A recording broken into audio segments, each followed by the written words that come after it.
Happy Tulip Tuesday. This is the day we share timely tips for the tulip bunch. Today, talking about tall flowers. Gladiolas are a perfect example. And when you set them in a bucket, they oftentimes just flop around. They don't have the support that they need. And we know that glads are phototropic and geotropic. So if you can have them stand up, they'll open far straighter and more beautiful. To solve that problem, using a tomato cage.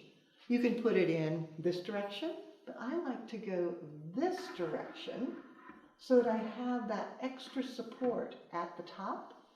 Then as you take your flower, give it a cut and slide it right through.